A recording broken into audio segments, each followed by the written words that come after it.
Stanley found the onion the night before. He didn't question how it's come to be there. He ate it gratefully.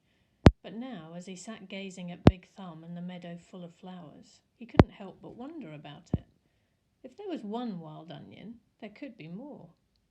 He intertwined his fingers and tried to rub out the pain. Then he bent down and dug up another flower, this time pulling up the entire plant, including the root. "Onions, fresh, hot, sweet onions," Sam called as Mary Lou pulled the cart down Main Street. 8 cents a dozen. It was a beautiful spring morning. The sky was painted pale blue and pink, the same colour as the lake and the peach trees along its shore. Mrs. Gladys Tennyson was wearing just her nightgown and robe as she came running down the street after Sam. Mrs. Tennyson was normally a very proper woman who never went out in public without dressing up in fine clothes and a hat, so it was quite surprising to the people of Green Lake to see her running past them. "Sam!" she shouted. "Whoa, Mary Lou," said Sam, stopping his mule and cart. "Good morning, Mrs. Tennyson," he said. "How's little Becca doing?" Gladys Tennyson was all smiles. "I think she's going to be all right. The fever broke about an hour ago, thanks to you." "I'm sure the good Lord and Doc Hawthorne deserve most of the credit." "The good Lord, yes," agreed Mrs. Tennyson, "but not Dr. Hawthorne. That quack wanted to put leeches on her stomach." "Leeches, my word. He said they would suck out the bad blood. Now you tell me, how would a leech know good blood from bad blood?" "I wouldn't know," said Sam. "It was your onion tonic," said Mrs. Tennyson. "That's what saved her." Other townspeople made their way to the cart. "Good morning, Gladys," said Hattie Parker. "Don't you look lovely this morning?" Several people snickered. "Good morning, Hattie," Mrs. Tennyson replied. "Does your husband know you're parading about in your bedclothes?" Hattie asked. There were more snickers. "My husband knows exactly where I am and how I'm dressed, thank you," said Mrs. Tennyson. "We have both been up all night and half the morning with Rebecca. She almost died from stomach sickness. It seems she ate some bad meat." Hattie's face flushed. Her husband, Jim Parker, was the butcher. "It made my husband and me sick as well," said Mrs. Tennyson, "but it nearly killed Becca, what with her being so young. Sam saved her life." "It wasn't me," said Sam. "It was the onions." "I'm glad Becca's all right," Hattie said contritely. I keep telling Jim he needs to wash his knives," said Mr. Pike, who owned the general store.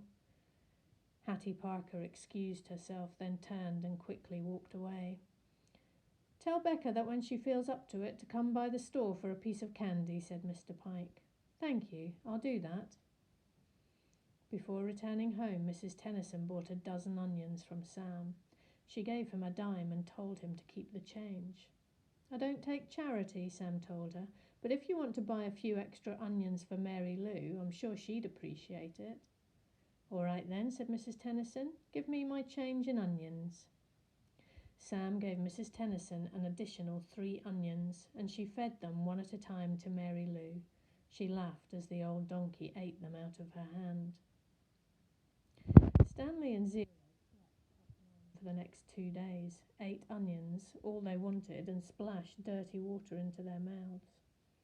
It was in the late afternoon Big Thumb gave them shade.